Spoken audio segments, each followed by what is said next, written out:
Sim, tá dando para ver. Ótimo. Então, vamos lá.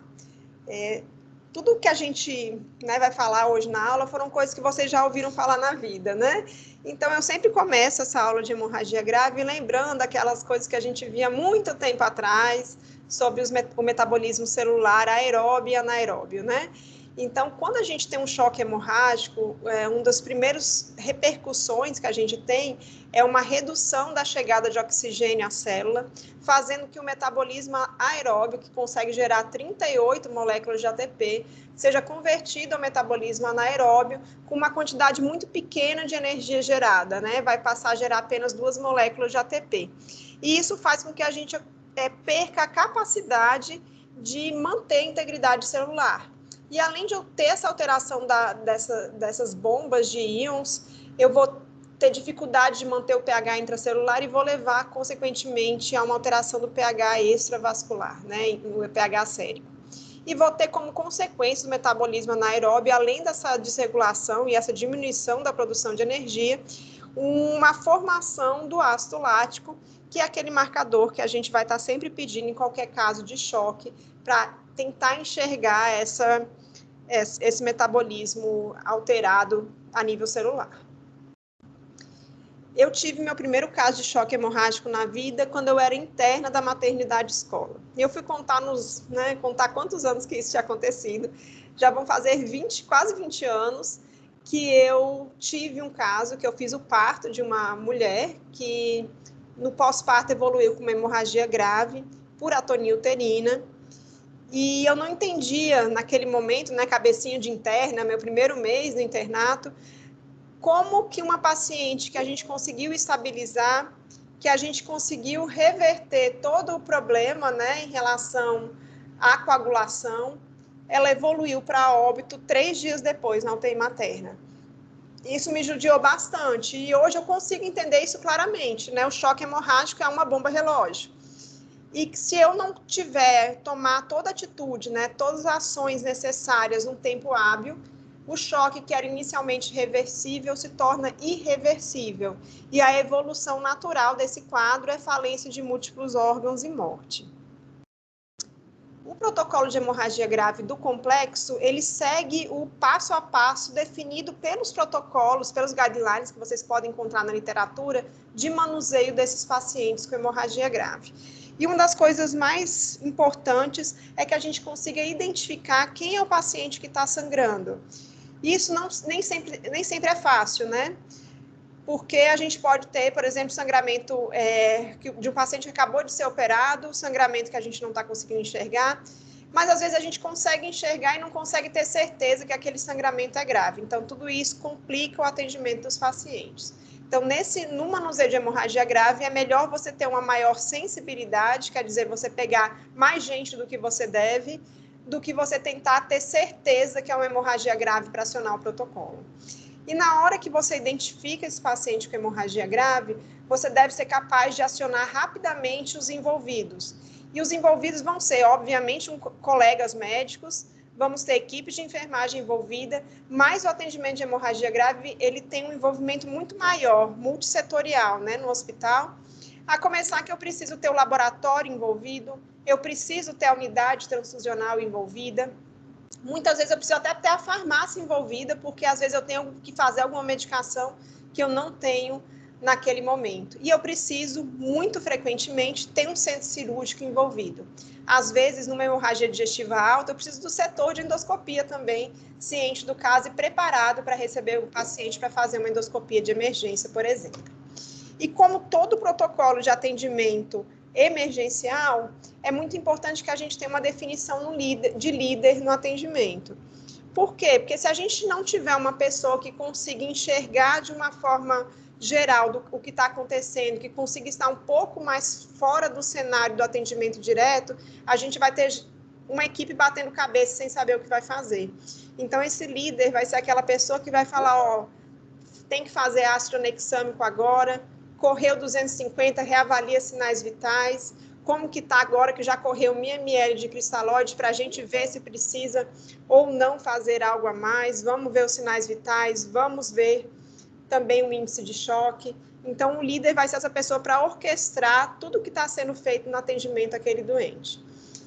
E é claro que nós sabemos, já que é uma bomba relógio, que eu tenho que priorizar aquele atendimento. O atendimento de uma hemorragia grave é um atendimento de emergência, né? Eu não posso deixar meu paciente de lado para atender outra complicação, porque senão o paciente vai morrer.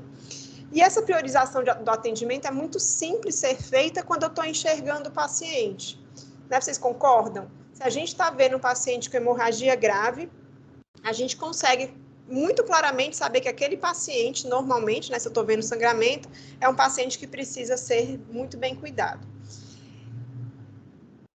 E uma das grandes dificuldades que a gente tem dentro do complexo, eu acredito que em vários hospitais, né, no mundo inteiro, é a gente conseguir acionar uma equipe para o atendimento desse paciente. Então, eu preciso que essa equipe esteja envolvida e seja comunicada rapidamente da necessidade do atendimento daquele doente e consiga fazer tudo o que é necessário de forma bem rápida. O ATLS coloca que a gente tem que ter um atendimento básico no paciente com choque hemorrágico do trauma. E esse atendimento, na verdade, ele é transposto também em outras situações clínico-cirúrgicas. É muito importante, porque a gente vai ter muita medicação, muita transfusão para entrar, que a gente tenha 2 acessos venosos de grosso calibre, no mínimo 18G. Hoje, sabemos que quanto menos cristalóide eu faço, melhor o prognóstico. Então, cristalóide, geralmente Ringer lactato, até 1 litro, de preferência cristalóide aquecido. E eu vou fazendo bolos de 250 ml de cristalóide e avaliando a resposta. Como que está o nível de consciência, como está a perfusão periférica, frequência cardíaca, pressão arterial. Lembrando que eu não quero nunca que esse paciente que está com sangramento ativo fique normotenso. Eu quero uma hipotensão permissiva, certo? Aqui a gente vai excluir o paciente com TCE. Se eu estou pensando no paciente com trauma, o paciente com TCE não vai entrar aqui. E eu vou excluir, eu vou querer realmente que a pressão desse paciente tenda a uma pressão mais baixa, uma PA sistólica em torno de 90 milímetros de mercúrio. Essa pressão é suficiente para permitir uma perfusão celular adequada, mas eu evito, primeiro, dar muito cristalóide, tentando subir essa pressão. Cristalóide é ruim, aumenta a coagulopatia dilucional. E eu faço também, eu aumento o risco do sangramento, porque quanto maior a pressão que o meu paciente tem, maior a perda sanguínea, né? Isso, apesar de ser meio óbvio, a gente, eu acho que só pensa quando realmente começa a estudar sobre o assunto. Então, a hipotensão permissiva, que é buscar uma pressão sistólica em torno de 90 milímetros de mercúrio, é muito importante na condução dos pacientes com hemorragia grave. E a coisa mais importante, talvez, entre os desafios que a gente tem, esse é um desafio muito sofrido para todo mundo que trabalha como atendimento clínico desses doentes, é que consigam entender que nós não conseguimos dar suporte para o paciente que está sangrando somente com transfusão. O paciente que está sangrando tem que ser resolvido a causa do sangramento. É uma hemorragia pós-parto, resolve o útero de alguma forma, né? Não vou fazer transfusão para tentar resolver. É um sangramento cirúrgico, vai lá e fecha o vaso que está vazando, né? É muito importante que a gente não aceite que estabilize o paciente antes de ir para o centro cirúrgico. A coisa mais importante no paciente com hemorragia grave é resolver o problema, é resolver o sangramento. Já falei um pouquinho de restrição de cristalóides, e a gente, quando pensa em restrição de cristalóide, a gente vai pensar assim, gente, mas se eu só posso fazer 1000 ml de cristalóide, o que eu vou fazer depois com o meu paciente sangrando, né? E aí vem esses protocolos transfusionais diferenciados, ou balanceados, ou agressivos, dependendo da terminologia que você quer chamar. Quando eu faço meu cristalóide, eu posso ter 3 tipos de resposta. Uma resposta rápida, uma resposta transitória, ou uma resposta mínima ou ausência de resposta. O melhor cenário é aquela resposta rápida. Eu fiz 250, 500 ml de cristalóide, meu paciente ficou bem, PA sistólica boa, frequência cardíaca ok. É um paciente que geralmente não vai dar problema para a gente. A resposta transitória, enquanto eu estou fazendo cristalóide, eu estou com sinais vitais ok, perfusão ok, parou o cristalóide, alguns minutos depois, ele já começa a piorar, e é um sangramento que está acontecendo, um sangramento minimamente moderado.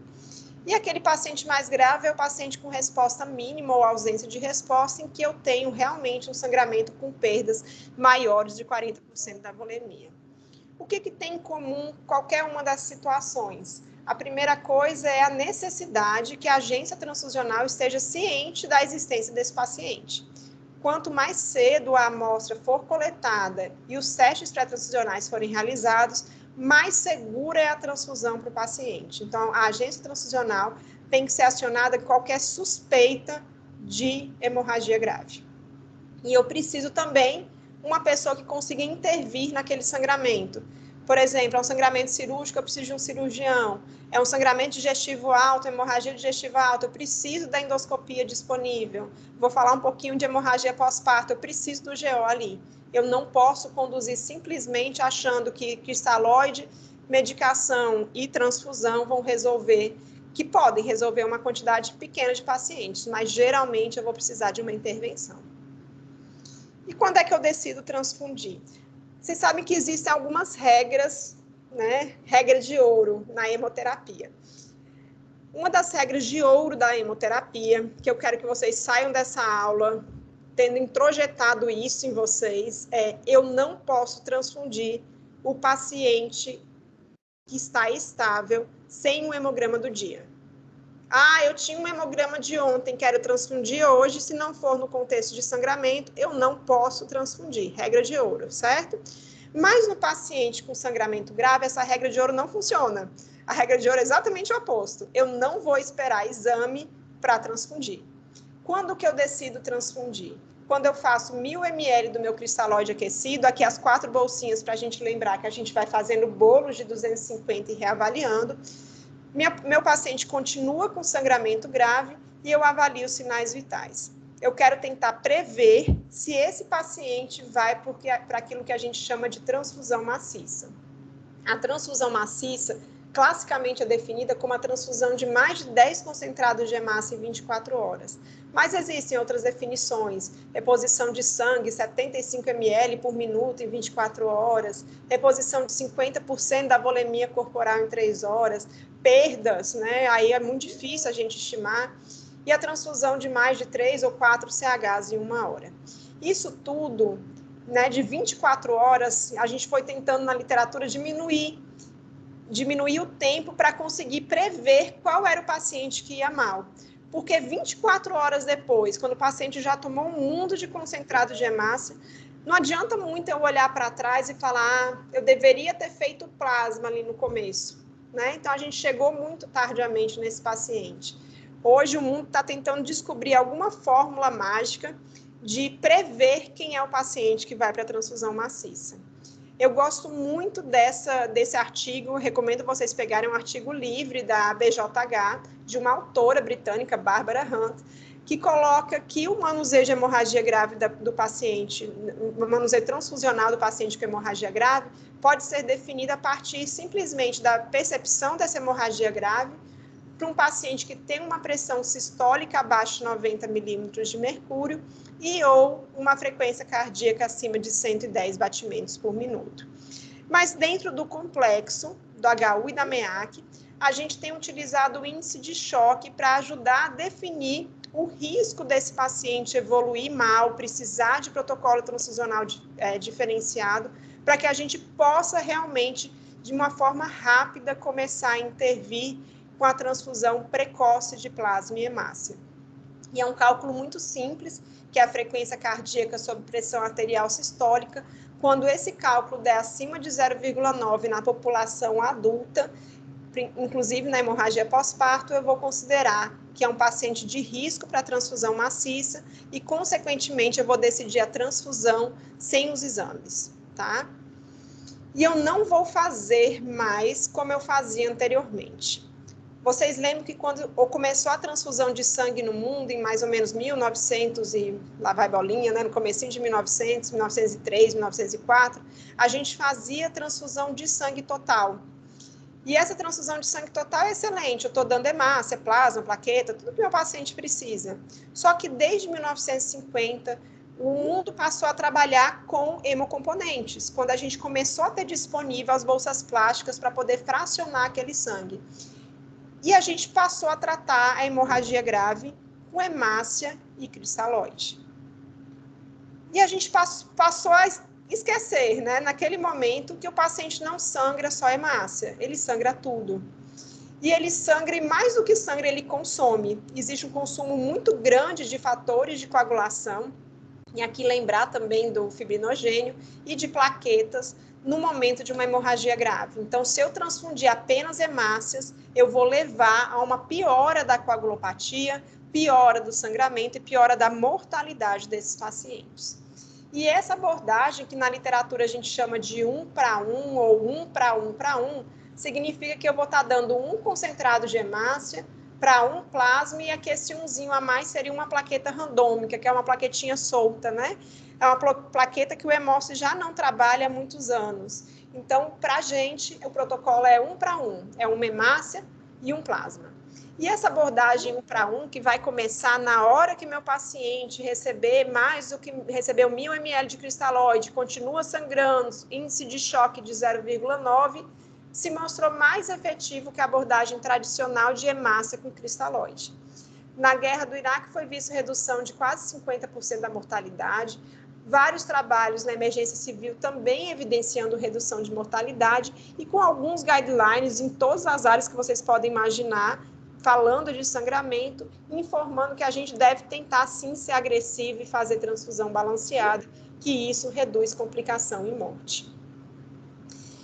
Quando a gente pensa no paciente com hemorragia grave, do mesmo jeito que eu não quero esperar pelos exames para definir por transfusão, eu não vou ter o tempo para os testes pré-transfusionais básicos para eu liberar a primeira bolsa. Eu não vou ter 40, 45 minutos para poder cruzar um concentrado de hemácia, compatibilizar um concentrado de hemácia e liberar esse concentrado, se tiver tudo bem nos testes, né? Eu preciso ser mais rápida. E essa decisão de transfusão emergencial, transfusão de emergência, é sempre uma decisão do médico assistente, em que ele percebe que o quadro clínico do paciente justifica a emergência, quer dizer, quando o retardo no início da transfusão coloca em risco a vida do doente. E isso está previsto na nossa legislação, com a previsão que o médico deve pedir formalmente, né, e declarar que ele se responsabiliza pela transfusão, mesmo com os testes pré-transfusionais em andamento. Essa é a RT do Hemoce, é uma RT que dentro do complexo só é usada quando está em contingência, quer dizer, o master está fora do ar. Nós temos a requisição de transfusão no master, mas quando eu for pedir uma transfusão de emergência, além de assinalar que é emergência, eu assino aqui, e eu assino aqui no rodapé da RT, marcando a autorização da transfusão antes da conclusão dos testes pré-transfusionais pela gravidade do doente, tá?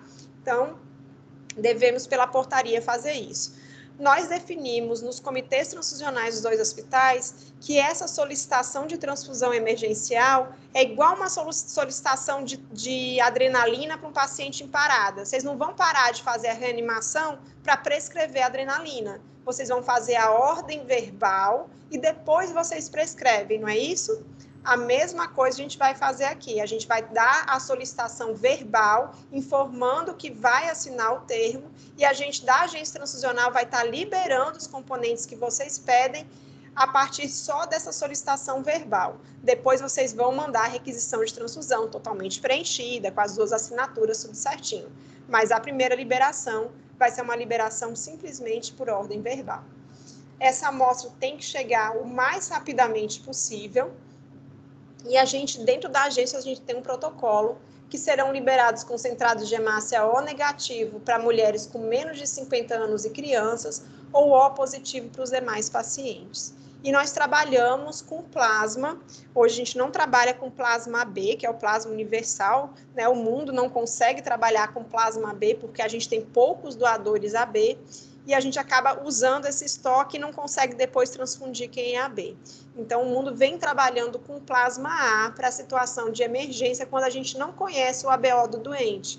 E o Hemoce produz um plasma, é um plasma A, que vem com uma etiquetinha chamada PTM sem ABO. O que significa isso? É protocolo de transfusão maciça, quando eu não tenho um ABO do doente. Então, enquanto eu não tipo o meu paciente, eu libero a bolsa né, o concentrado de hemácia O e o plasma A, PTM, sem ABO. Lembrando que eu posso ter liberado e transfundido já 2 concentrados de hemácia, mas eu vou estar fazendo meus testes pré-transfusionais, cruzando essa bolsa, vendo se tem anticorpo, vendo alguma intercorrência nos testes, porque se eu tiver qualquer anormalidade, a agência vai comunicar tanto o médico da hemoterapia de plantão, quanto o médico assistente, para que a gente possa tomar uma decisão do que fazer, tá certo? E aí veio o grande desafio dentro do complexo. Como que eu consigo monitorizar meu doente? Eu não posso simplesmente colher um exame e achar que 4 horas depois o exame vai ser parecido com o que eu fiz há 4 horas atrás, né? Então, a monitorização laboratorial definida pela literatura, recomendada pela literatura, é a cada 30 a 60 minutos no paciente com hemorragia grave. E esse é um dos calos do meu pé, né? Porque a gente via paciente sendo conduzido horas, às vezes, com hemorragia grave, com exame a cada 5 horas, a cada 4 horas, em que um paciente começa a ver a coagulação e quando eu vejo 4 horas depois está um estrago absurdo que eu não consigo mais voltar atrás.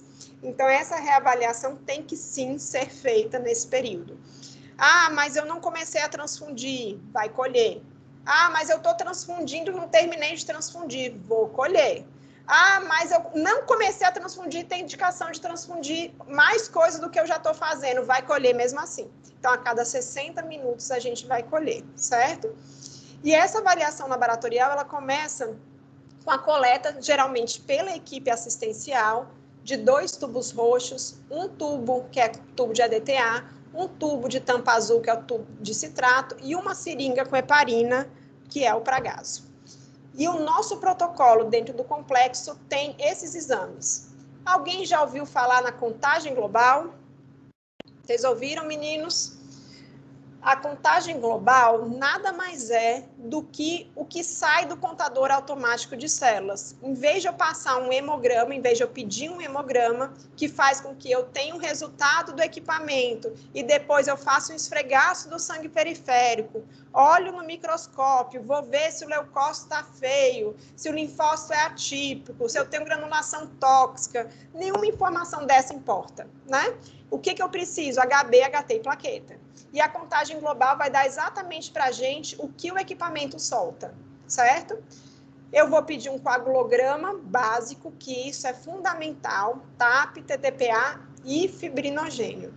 Um dos grandes desafios dentro do complexo foi que a gente conseguisse que o fibrinogênio entrasse na cabeça dos médicos que estavam conduzindo a hemorragia grave. Como eu faço parte das 2 unidades, né, HU e MEAC, e esses casos acabam sempre chegando na agência transfusional, né, quando acionado por uma transfusão, frequentemente eu discutia caso e falava assim, ah, tá sangrando, quanto é que tá o TAP, TTPA, blá, blá, blá, blá. E o fibrinogênio? Fibrinogênio faz aqui no hospital? Quanto tá o fibrinogênio? Doutor, esqueci de pedir. Quanto tá o fibrinogênio? Doutor, o colega esqueceu de pedir, mas eu já pedi para acrescentar. E aí sempre foi uma discussão dentro do comitê, como que a gente faz para que eu não precise pensar. Porque se eu preciso pensar muito na hora de conduzir um paciente grave, que me estressa, porque uma hemorragia grave estressa todo mundo que está atendendo o paciente, eu vou deixar passar. E às vezes eu deixava passar simplesmente a coisa que mais alterava nas hemorragias graves. E o fibrinogênio é o que mais altera, por exemplo, na hemorragia pós-parto. Além disso, gasometria com lactato e cálcio. Como eu não queria, né, ficar toda vez nessa discussão boba, ai, cadê o fibrinogênio? Ai, tem, não sei, já foi, não foi. A gente conseguiu que criassem dentro do nosso sistema, do Master, no nosso sistema de exames, um protocolo de hemorragia grave, em que a gente não precisa pensar muito, eu vou já mostrar para vocês a tela.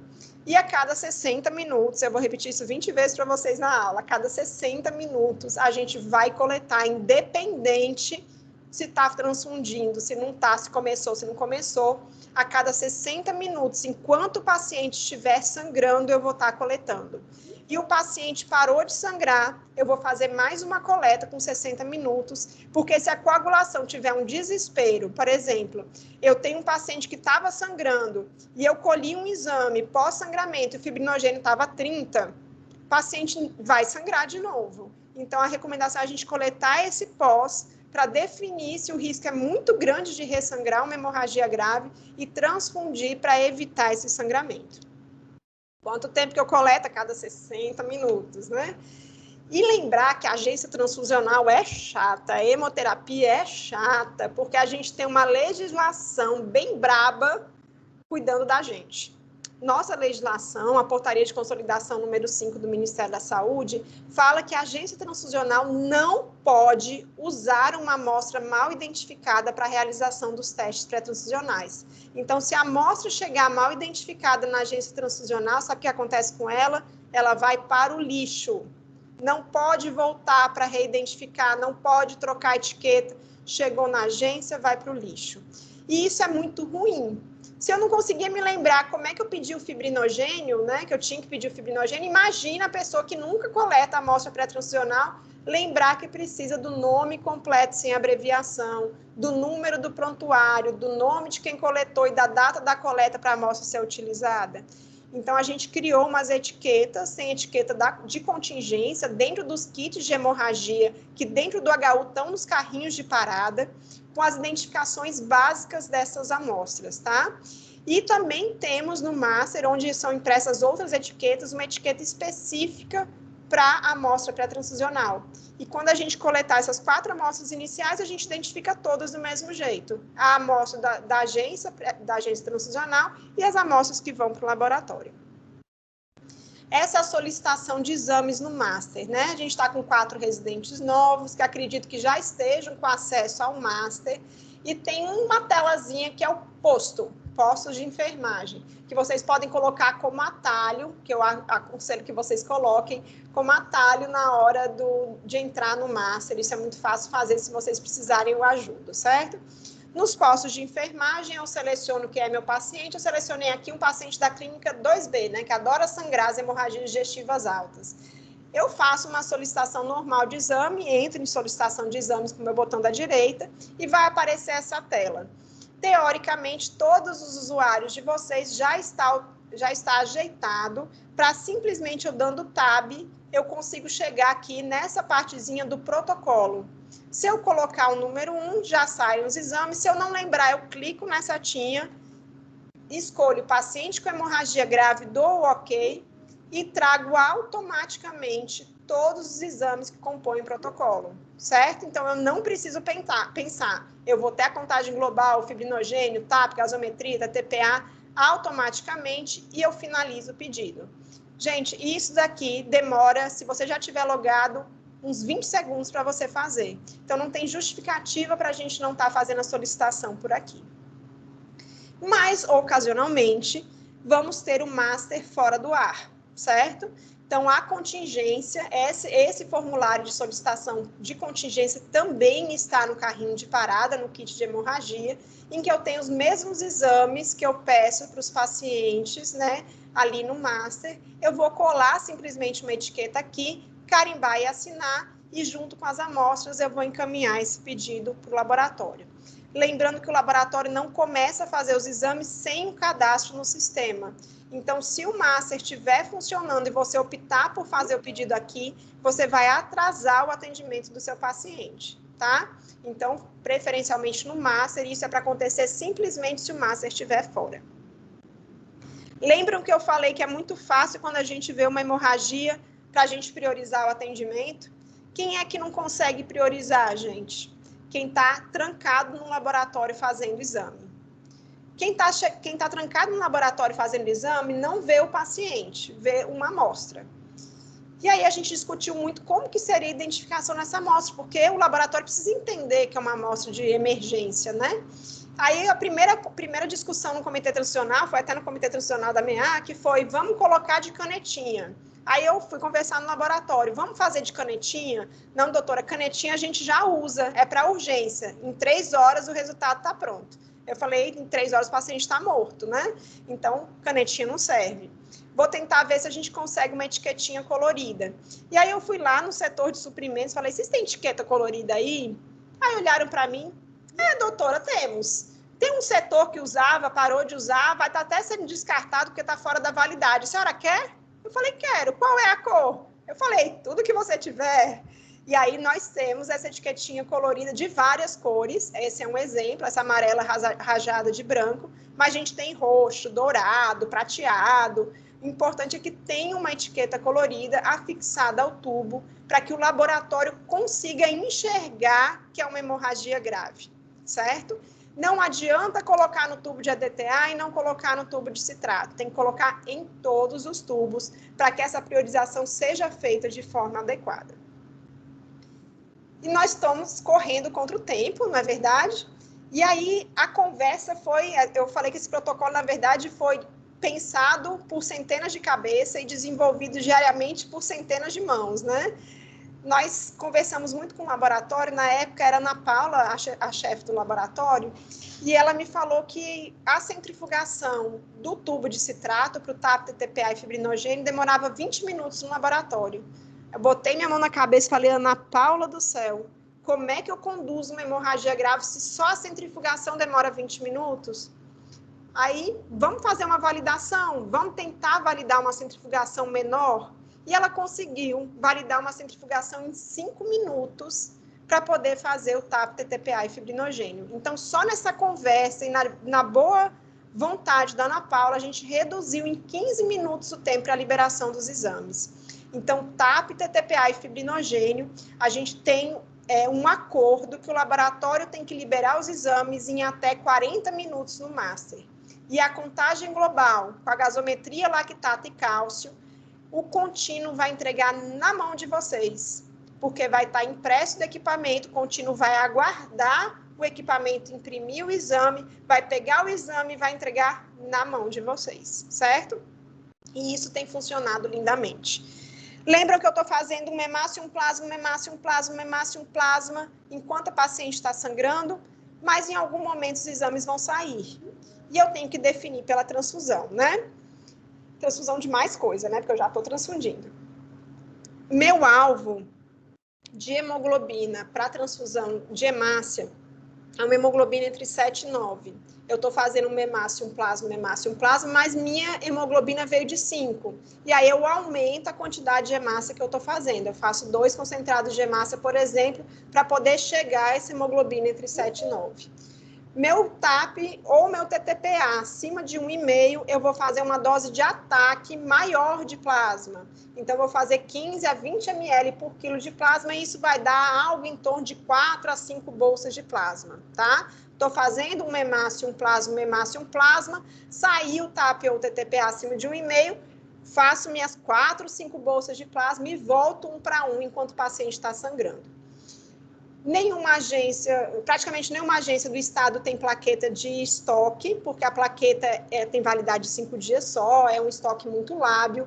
Então, nós devemos pedir a reserva quando a plaqueta do paciente cair de 100 mil. E a gente vai transfundir quando a plaqueta cair de 50 mil. Então, a gente tem que lembrar, baixou de 100 mil, pede para vir do hemóce. Caiu de 50 mil, aí sim eu transfundo. E nós temos, olha, se lembra do calo do meu pé, o fibrinogênio. O fibrinogênio é o maior desafio na condução do paciente com hemorragia grave. Primeiro problema que a gente esquecia de pedir, né? Quando a gente colocou no protocolo, a gente começou a ver que a gente estava com os fibrinogênios muito baixos e que a gente precisava repor de verdade. Então, o fibrinogênio alvo para transfusão maciça, fora do contexto obstétrico, é 150. Para o contexto obstétrico, 200. Então, tá com hemorragia grave da gestante puérpera, 200. Em outros cenários, 150. Começo com 10 unidades, certo, gente? Começo com 10 unidades. Mas eu tenho que parar para fazer o cálculo. E como é que é esse cálculo, gente? Eu pego... Vamos lá, vocês aprenderam a fazer crio como? 1 unidade a cada 10 quilos? 1 unidade a cada 7 quilos? Né? De jeito nenhum. Vamos fazer o cálculo. Eu pego o peso do meu paciente, multiplico por 70, defino o volume sanguíneo. Pego o volume sanguíneo, multiplico pelo plasmatócito para definir o volume plasmático. E aí, o miligrama de fibrinogênio desejado é o nível desejado, no caso 150, menos o atual, vezes o volume plasmático. E aí, eu defino quantas bolsas de crio precipitado que eu quero, porque cada bolsa de crio tem mais ou menos 250 miligramas de fibrinogênio. O que vocês acham de fazer esse cálculo num paciente com hemorragia grave, para você saber qual é a dose do crio que você precisa fazer? Dá vontade de morrer, não dá não?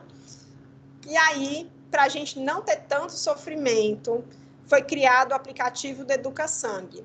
Coloquem a câmera do seu celular aqui no QR Code para vocês já baixarem o aplicativo se vocês não tiverem ainda o aplicativo instalado. O EducaSangue, o aplicativo do EducaSangue foi criado para que a gente possa atender rapidamente, sem muito sofrimento, os pacientes que precisam transfundir ou podem vir a precisar de transfusão. Em vez daquele cálculo terrível, eu entro no meu aplicativo, coloco em cálculos, dose do crio precipitado, ele vai pedir o peso do paciente, quanto que está o hematócrito, qual é o fibrinogênio atual, você escolhe qual é a razão da transfusão daquele crio precipitado e ele já te dá a dose. Eu vou parar um pouquinho a aula aqui para perguntar, para pedir para a gente fazer quem é que está com o aplicativo aberto, gente. Tem alguém com o aplicativo aberto? A gente vai fazer um cálculo, certo, gente? Pronto, vamos lá em cálculos. Eu vou mostrar, vou simular para vocês uma paciente que estava na MEAC, certo? No comecinho de janeiro, que foi uma das pacientes que fez com que eu decidisse que minha meta de 2021 era que todo mundo conhecesse esse protocolo. A paciente tinha 70 quilos, estava com hematócrito de 15%, estava com um fibrinogênio pré-transfusão de 54%, e ela tinha, vocês vão selecionar, uma hemorragia grave não controlada em gestante hipoérpera, certo? Conseguiram fazer o cálculo? O médico tinha pedido 8 unidades de crio. Eu vou falar para vocês quanto que ela deveria fazer. Ela deveria ter recebido 24 unidades de crio. O médico pediu 8 unidades de crio. O que significa isso? Gente, se eu não faço a dose correta, o paciente vai a óbito por distúrbio de coagulação. Eu não posso fazer mais ou menos. Eu tenho que ser agressivo e tem que ser uma dose realmente correta, tá? Então, essa paciente foi a óbito. Provavelmente, ela teria ido a óbito de toda forma, que foi um caso muito grave de uma hemorragia pós-parto por acretismo, atendido em outro local. Chegou, teve uma parada no meio do caminho, mas todos esses casos me doem, porque a gente receber uma paciente assim, fazendo tudo certo, é uma história. A gente receber uma paciente assim, errando no meio do caminho alguma condução, dói o coração, né? Então, a gente vai voltar para a aula. Por favor, baixem o aplicativo do EducaSangue, porque a gente tem mesmo que fazer essa transfusão de forma correta. E o aplicativo, além de ajudar a transfundir a hemorragia grave, vai ajudar a transfundir pacientes estáveis, certo? Então, vocês vão ter várias dicas de como fazer isso ali nos cálculos. Tem realmente as dicas para a gente poder fazer o melhor. Olha que tem várias coisas, dose de hemácia, plasma, incremento plaquetário na suspeita de refratariedade, dose de DAVP, tem cálculo de ferro, tem reversão da varfarina, né? Então, tem um bocado de coisa para ajudar a nossa vida. E o tal do hemoderivado, meu povo? Quem que está acostumado a usar hemoderivado? Acho que é muito pouco, Oi, meu povo, tem alguém com o áudio aberto. São poucos os profissionais que estão acostumados a fazer os hemoderivados, né? E aí a gente tem muitas, na verdade, dentro da maioria dos hospitais, o complexo protrombínico e o concentrado de fibrinogênio. O complexo protrombínico é formado pelos fatores dependentes de vitamina K, 2, 7, 9 e 10. A única indicação do complexo protrombínico na hemorragia grave é a reversão da anticoagulação com varfarina. A gente não tem outra indicação na hemorragia grave. E o concentrado de fibrinogênio, a indicação que a gente tem é se a gente estiver no Reino Unido e tiver medo do Creutzfeldt-Jakob, da doença da vaca louca, certo? Por quê? Porque o concentrado de fibrinogênio tem uma quantidade muito pequena de fator 13. Vocês lembram do fator 13, né? Estabilizador do coágulo. Do mesmo jeito que eu perco outros fatores de coagulação durante o sangramento grave, tanto pelo sangramento quanto pelo consumo, eu vou ter um consumo do fator 13 e uma redução dos níveis desse fator. Se eu estiver tratando uma hemorragia grave com concentrado de fibrinogênio, eu vou estar dando só uma parte do que o paciente precisa. E aí meu paciente continua sangrando, eu não sei o que está acontecendo, porque TAP, TTPA e fibrinogênios estão normais, porque eu não vejo fator 13 nesses exames, e meu paciente vai a óbito porque eu não sei o que eu estou fazendo. Concentrado de fibrinogênio, se for definido para ser utilizado numa hemorragia grave, eu vou estar no Reino Unido, onde eu tenho concentrado de fibrinogênio e eu tenho fator 13 para repor. Ninguém deve usar hemoderivado no tratamento, no manuseio da hemorragia grave, se eu tenho um hemocomponente muito melhor. No caso, o concentrado de fibrinogênio, eu devo usar o crioprecipitado, que além do fibrinogênio, eu tenho fator 13, fator 8, fator de von Willebrand. Eu vou dar muito mais do que o meu paciente, eu vou dar muito mais do que o concentrado de fibrinogênio e eu vou dar exatamente o que o meu paciente está precisando. No concentrado de fibrinogênio eu não tenho o que eu preciso. E a cada 60 minutos eu vou coletando, que é o tempo que eu demoro para mais ou menos ter meus exames na mão e definir condutas transfusionais. Mas eu posso coletar a cada 30 minutos, sim, principalmente se eu tiver o Rotem. Rotem, o Hemócio agora tem um Rotem, que a gente está disponibilizando para os serviços públicos, mas o hospital universitário, a maternidade de escola, como não são da rede CESA, tem que ter um convênio para o Hemócio para a gente disponibilizar os exames para os nossos pacientes. Esse convênio ainda não foi firmado, mas pode ser que a gente consiga, sim, avaliar nossos pacientes a cada 30 minutos. E eu vou mostrar para vocês uma simulação aqui. Finjam que esse daqui não é o Aptem, finjam que é o Extem, certo? Que eu vou estar vendo a via extrínseca de coagulação. Basicamente, o Extem é isso. E isso é um tubo sem coágulo, que o coágulo começa a ser formado e ele permanece estável enquanto eu estou vendo a curva sendo traçada, certo? Então, o resultado é gráfico, né? Soltando alguns resultados também em tempos, grau, porcentagem.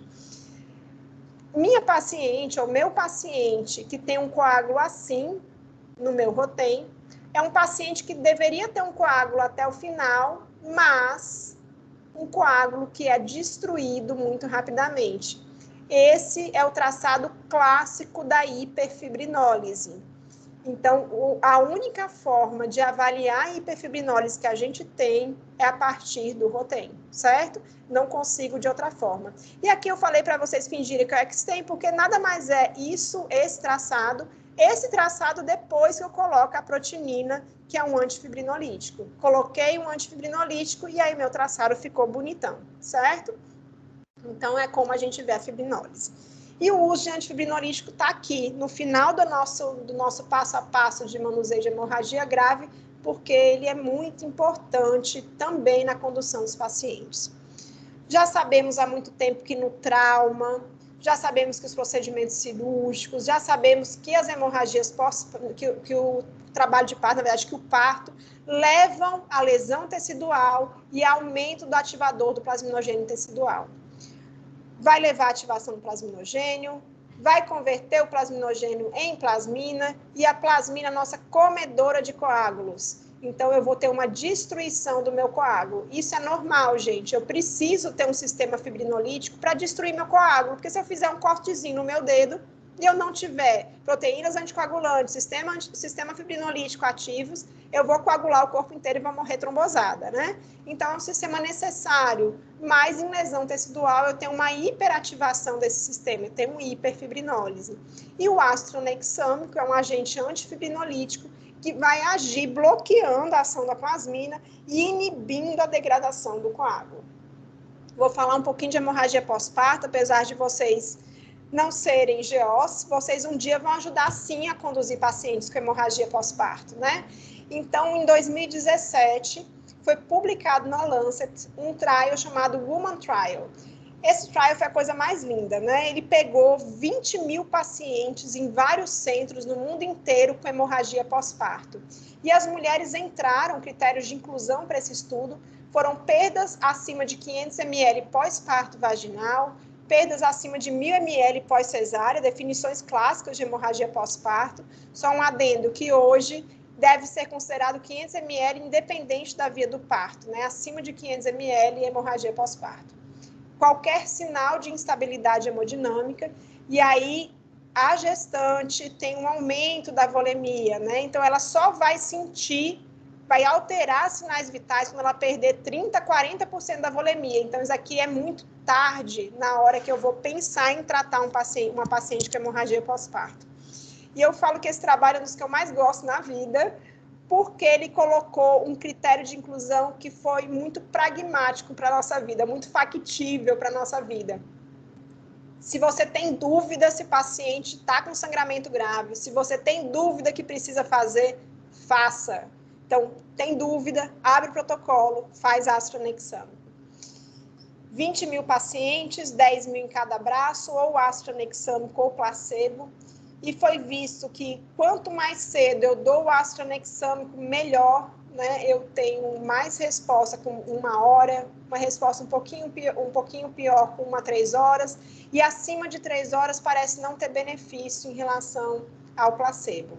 Independe a via de parto, se é vaginal, se é cesárea, independe a causa de hemorragia, se é atonia uterina ou outra causa, tá? E comparando com creche, que é o grande trabalho com trauma e astronexâmico, foi visto que menos de 3 horas é bom para todo mundo, mas acima de 3 horas, o uso do astronexâmico no trauma piora prognóstico, aumenta a mortalidade, tá, gente? Então, no trauma não tem indicação, mas eu não tenho esse problema em relação à hemorragia pós-parto. Temos trabalhos do astronexâmico, como eu falei, então, no trauma, na hemorragia pós-parto, na revascularização miocárdica, cirurgias ortopédicas, transplante hepático, frequentemente utilizado nos sangramentos de mucosa, que a gente tem um sistema fibrinolítico bem ativo. E aí, cuidado para não fazer quando ocorre sangramento urinário, porque o sistema fibrinolítico é importante que não forme coágulo, né, naquele sangramento. E eu não vou fazer uma obstrução urinária por conta disso. Então, sangramento urinário, não faço astronexâmico. E ano passado, saiu o HAL Trial, que mostrou que na hemorragia digestiva alta, o astronexâmico não teve benefício. Então, infelizmente, um trabalho que foi muito aguardado, se não me engano, foram 14 mil pacientes nesse estudo, mostrou que não teve benefício com o astronexâmico, mas também não teve prejuízo para o paciente. E 1 ano depois do Woman Trial, foi publicado na Lancet um compilado dos pacientes do Woman Trial e do CRASH 2. Colocaram todos os pacientes que tomaram astronexâmico dos 2 trabalhos, do politrauma e da hemorragia pós-parto, e o que foi visto é que quanto mais cedo eu faço o astronexâmico, melhor o benefício, certo? Então, o astronexâmico é para estar nas ambulâncias para atender politrauma, é para estar nas maternidades disponíveis, na maternidade mais simples e a menos complexa que a gente tem, para poder fazer o mais rapidamente. Quanto mais cedo eu faço, melhor é o prognóstico. Vamos de novo, parar o sangramento, aquecer o paciente. Então, a gente tem cobertores térmicos disponíveis nos centros cirúrgicos das 2 unidades e na UTI materna da MEAC. Temos caixas aquecedoras de cristalóides nos centros cirúrgicos, na UTI materna da MEAC. E o Hemócio está com um processo de aquisição de aquecedor de hemocomponente, e provavelmente um dos aquecedores vai ficar dentro do complexo, que vai estar sempre acompanhando as máquinas de recuperação intraoperatória de sangue que a gente tem, por exemplo, dentro do HU. Não se sabe se existe um benefício real na correção do pH nos pacientes com hemorragia grave, mas eu sei que eu preciso de um pH bom para uma coagulação adequada. Então, a gente acaba fazendo sem ter muita certeza, porque dá um pavor a gente olhar para um pH de 6,9, né? O cálcio tem que ser monitorizado a cada 60 minutos, está no nosso protocolo, porque esse paciente vai ser politransfundido muito provavelmente. E o anticoagulante que a gente usa no hemocomponente é o citrato, que quela cálcio. Então, a hipocalcemia é uma reação transfusional, deve ser notificada, gente, associada ao uso à politransfusão, e está associada a várias alterações, inclusive alteração na coagulação. E essa é a tríade letal da hemorragia grave, que a gente a todo custo vai evitar que aconteça, que é a associação de coagulopatia, acidose e hipotermia. Só para a gente resumir, qualquer profissional vai identificar hemorragia grave, e aqui a gente eu assisti um workshop de hemorragia grave no curso pré-congresso da ABB, que é a Associação Americana de Banco de Sangue, que eles falaram, foi um serviço contando que eles treinaram todas as equipes, inclusive a equipe de limpeza do hospital. A pessoa que ia lá tirar o lixo, passar o pano no chão, se percebesse hemorragia grave, poderia, por conta própria, acionar o protocolo. Olha que bacana, gente, né? Então, a gente tem que ter acionamento rápido. O profissional que vai funcionar acesso já colhe os primeiros exames, por isso que tem um kit de hemorragia nos carrinhos de parada. Para quem está atendendo hemorragia grave, já abre o carrinho, já pega o kit de hemorragia, já está com os tubos lá. Identificar as amostras sempre com as etiquetas impressas pelo master, as etiquetas que a gente tem de contingência nesse carrinho, e a etiqueta colorida, porque senão o laboratório não vai enxergar aquele caso como hemorragia grave. O médico vai pedir os exames no master, prioritariamente, vai parar o sangramento, fazer a requisição de transfusão. A orientação é como a gente vai estar fazendo 1 para 1, e eu tenho 10 hemocomponentes por requisição de transfusão, que já peçam 5 hemácias e 5 plasmas. Mas a gente só vai liberar da agência transfusional de acordo com a solicitação de vocês. Por mais que chegue a RT 5 hemácias, 5 plasmas, vocês vão ficar pedindo, quero uma hemácia, quero um plasma, quero agora 2 plasmas, entenderam? O líder de equipe vai prescrever o ácido anexâmico, se o paciente tiver indicação realmente de receber, deflagrar o protocolo, se não tiver melhora do sangramento e tiver um índice de choque acima de 0,9, depois que eu fiz meus 1000 de cristalóides, e vou fazer uma hemácia e um plasma até a parada de sangramento, ajustando conforme a liberação dos exames. O contínuo vai pegar o exame na mão de quem coletou, levar para o laboratório vai passar a gasometria, vai passar a contagem global, vai entregar na mão do contínuo e o contínuo vai voltar para entregar na mão de vocês os resultados. TAP, TTPA e fibrinogênio vão estar no master mais ou menos 40 minutos depois. E claro que a agência transfusional vai priorizar o atendimento. Aqui são os protocolos do complexo, tem um protocolo de transfusão e hemorragia pós-parto na MEAC e um protocolo de manuseio de hemorragia grave no HU. E nós estamos nesse momento treinando equipes médicas, de enfermagem, laboratórios, as unidades transfusionais, e além do treinamento das unidades transfusionais, há quase 2 anos nós começamos a fazer simulação de transfusão de emergência. E a gente percebeu várias coisas nessas simulações que a gente fez. Primeiro que a gente precisava fazer a simulação, porque na primeira simulação, uma das meninas que trabalha na agência ficou tão nervosa que não conseguiu terminar a simulação. Então, aí eu entendi o papel da simulação na hemorragia, num caso de emergência, né? Eu defino minha rota, defino meu trajeto, independente do meu estresse, né, externo. Eu vou conseguir fazer o que eu preciso. E a gente descobriu alguns gargalos no nosso atendimento. Na hora que a gente simulou, a gente começou a perceber, por exemplo, que eu precisava deixar o concentrado de hemácia já retipado, já com etiqueta de transfusão, já com etiqueta de transfusão de emergência, já com o segmento da bolsa identificada, já, né, com o número dela, que a gente guarda esse segmento depois. Eu conseguia perceber também que às vezes valeria a pena eu deixar uma estante já com os tubos pré-prontos para fazer a tipagem e que eu não poderia liberar o mesmo grupo do paciente naquele momento, porque se eu fosse liberar do grupo do paciente, mesmo com a amostra que chegou para a gente, eu atrasava 10 minutos a liberação do primeiro CH. Então, o primeiro CH vai ser sempre O, mesmo que a amostra já esteja na agência transfusional. E para terminar, na hemorragia, o reconhecimento precoce e o tratamento agressivo são fundamentais. 1 para 1 deve ser nossa rotina em pacientes com sangramento grave e manutenção da instabilidade após 1 litro de cristalóides. Lembrar sempre dos pacientes externos. Na MEAC, a gente tem... só tem alguém com áudio ligado. Na MEAC, a gente tem recebe, né, tem emergência porta aberta, a gente recebe paciente externo, mas a gente tem outras pessoas de outros serviços também que têm a mesma realidade. Aí o paciente vem, tomou 8 litros de cristalóide, nós estamos querendo fazer mais 1 litro, não tem sentido. Paciente com hemorragia grave fez 8 litros de cristalóide, vai começar a transfundir sim, naquele momento, hemácia e plasma. E o ácido anexâmico reduz a mortalidade até 3 horas após o parto, após o trauma, em diversos cenários clínicos cirúrgicos. Gente, era isso que eu queria apresentar para vocês hoje, certo? Fico muito feliz, tem 34 pessoas ouvindo, olha que maravilha. E eu queria saber se vocês têm alguma dúvida do protocolo.